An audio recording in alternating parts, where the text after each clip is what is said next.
Shalom, sahabat-sahabat di dalam renungan harian kita.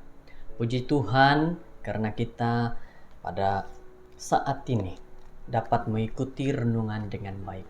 Saudara-saudara yang terkasih, kita sudah 1 bulan di dalam mendengar renungan dalam kitab Yohanes.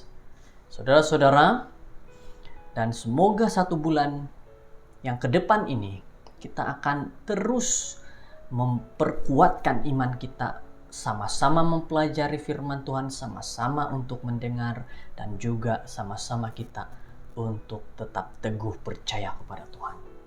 Firman Tuhan kita pada saat ini akan terus memberikan kita nasihat-nasihat yang baik.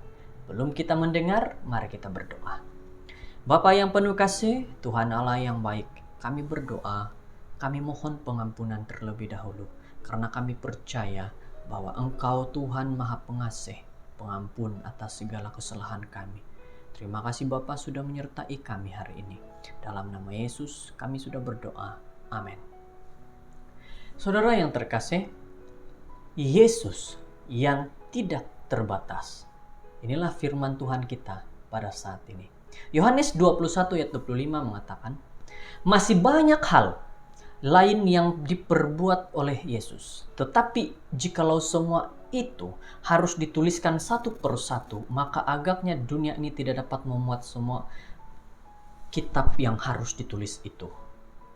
Menurut ayat yang indah ini, yang terletak di penghujung dalam Injil Yohanes, kita, para penulis, ketika para penulis yang diilhamkan untuk duduk menulis, mereka sangat banyak bahan-bahan yang hebat untuk dipilih.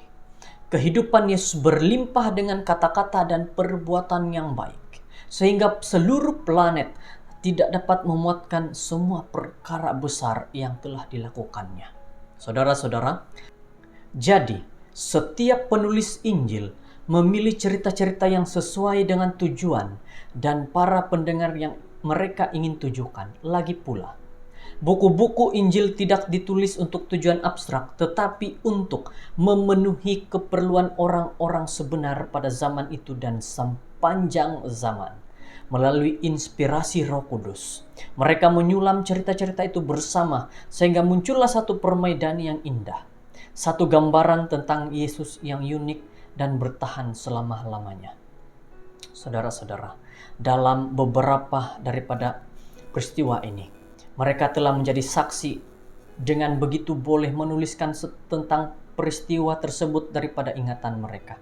Cerita lain pula mereka terima daripada orang lain. Sebagai contoh, Ellen White memberitahu kita bagaimana Yohanes telah mengetahui tentang wawancara Yesus dengan Nikodemus.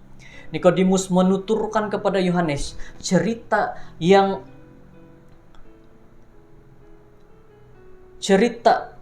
yang ditulis untuk menjadi pelajaran bagi berjuta-juta orang.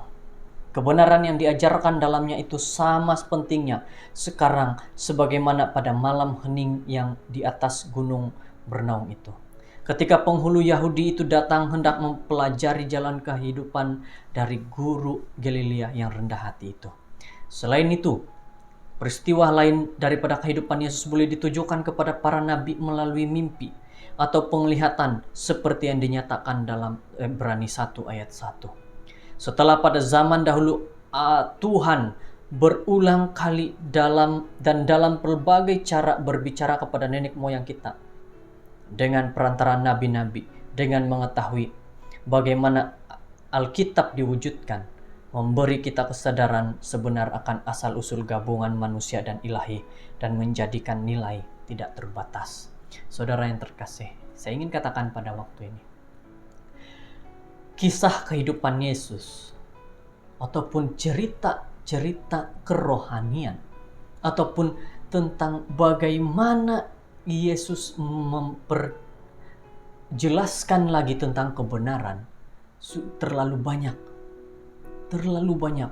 Tetapi kita kena ingat, kita sebagai manusia hanya dapat menerima sebahagian yang Tuhan berikan. Dan sebahagian lagi adalah kita akan terima saat kita benar-benar beriman percaya kepada Dia. Kita kena ingat bahwa Tuhan memberikan kita akal pikiran sebatas manusia. Dan kita harus berpikir dengan sebaik-baiknya. Semoga firman Tuhan kita ini menjadi kekuatan bagi kita. Yesus yang tidak terbatas, tetapi pikiran kita mempunyai batas tertentu. Terima kasih, Tuhan memberkati. Mari berdoa. Bapa penuh kasih, kami berdoa pada waktu ini. Bersyukur kepadamu, berterima kasih kepada Tuhan. Biarlah segala pelajaran yang sudah kami dengar menjadi kekuatan bagi kami. Terima kasih dalam nama Yesus. Amin.